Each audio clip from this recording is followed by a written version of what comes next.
As it stands right now, some people are of the opinion that, look, we just need 2 political parties. Have you imagined how the ballot paper will look like if the 68 political parties we have right now are to be on the ballot on the election day?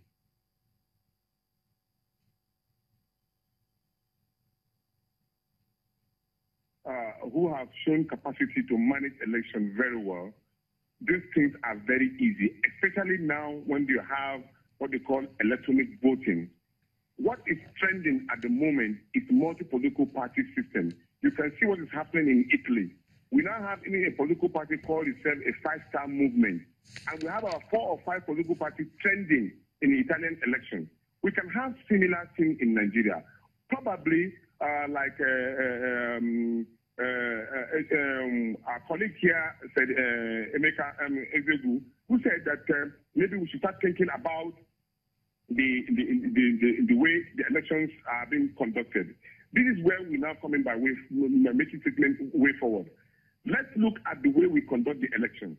We have been touting that it will have been better even the sequence of election is being arranged in such a way we have the state assembly, followed by the National Assembly together, and then governorship, and then presidential elections.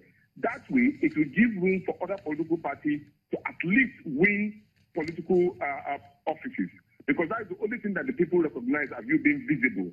Okay, let's even say that if that is not obtainable, because INEC has already spoken, and the people have already bought into the product of what INEC has said, that this election will go in as they already planned. Let's start thinking with the issue of staggered election, meaning that we will have like elections being made a midterm election. That's the way it is done in the United States. If we have those midterm elections where the State Assembly and the National Assembly could come in force within the first 2 years before the other offices take place, you will see the vibrancy in these particular political parties that you are calling moribund. They may even be more active than even those who are in power, because they have not been tested. That is why and they are being guarded. Imagine, we just came out from a local government election where political parties like ours could have done very well in Edo State. But we've been manipulated. The state electoral system will be manipulated in such a way that we cannot even be able to win election when we have a popular candidate. The same thing happened in Lagos State. The same thing happened in Kano State. Other members of the panel to weigh in on this. If you look at what we have, Mr. Osaze-Uzzi, if you look at the powers of INEC in registering and deregistering of political parties, and the Section 78 of the Electoral Act, as amended 2010, states that for the failure to win presidential or governorship election or a seat in the national or state assembly election. So it then means that after the 2019 election, a lot of political parties will have automatically be fit for deregistration. So the question would be, how does INEC manage in all of this multi-party system that we already have in Nigeria? Thank you. Well, first of all, let me just quickly put a rider on that section 70 that you referred to of the Electoral Act. That section is subject to judicial interpretation, and some judges in the high courts have already interpreted to mean that it's unconstitutional, and as such, parts of it is unconstitutional, and as such, cannot be relied on. That is a subject of appeal. We don't know what the appellate courts will do about that. So you take care of that.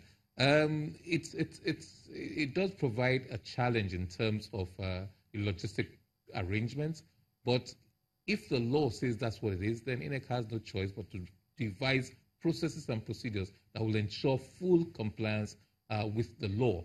That has not really been an issue. We have, in the past, with so many parties, tried to do what we have to do in the circumstances.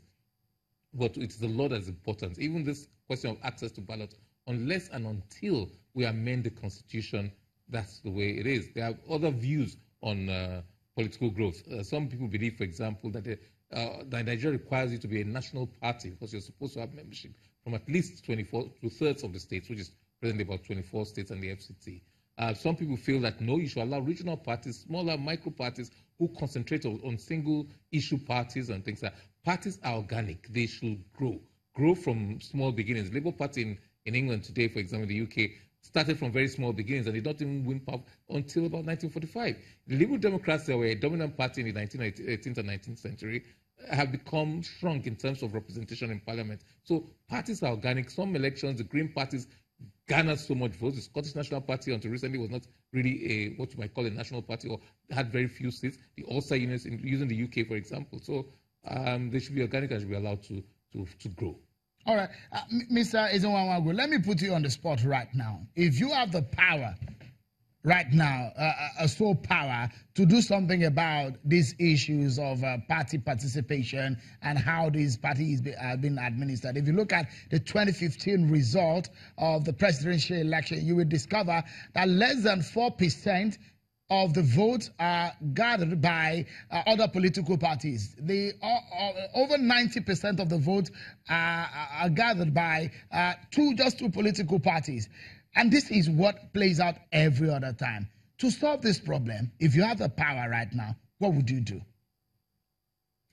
The first thing is to first take off this thing that you call dominant. How did they become dominant?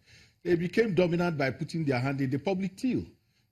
You have a presidential election in which the ruling party uses the paraphernalia of office that it has to move around. And the other parties have no such facilities. They have access to media. They have the resources that are state resources, because we've not been able to delineate what is public purse and what is private.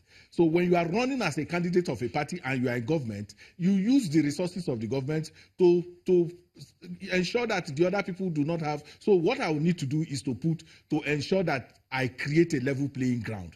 By that I mean that there needs to be an amount that any candidate can, put on the spot. So you have a situation in which chief executives of states have ambushed and cornered the political parties, determining what happens in it. And even in the state, they have swallowed up the smaller parties by pretending to be giving them assistance. So what you then find out is that until you take off that grandfathering that we see from people in government, you are not going to have a level playing field. So I would simply enforce a situation in which we determine what is private and what is public.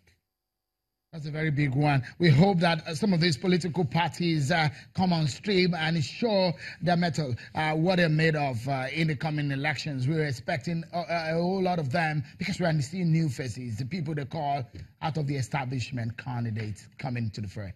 Thank you so much, my panel tonight on the program. Mr. Oluwole Osaze-Uzzi, the Director of Voter Education and Publicity at INEC, the Executive Director of Partners for Electoral Reforms, Mr. Ezenwa-Nwagwu, and on the telephone from Kaduna State, the former Chairman of Inter-Party Advisory Council, Mr. Unisa Tanko. Gentlemen, many thanks for your time on the program. And that's our show for today. Many thanks for being part of it. Wherever you may be watching, we sincerely appreciate your participation. I'm Seun Okimale.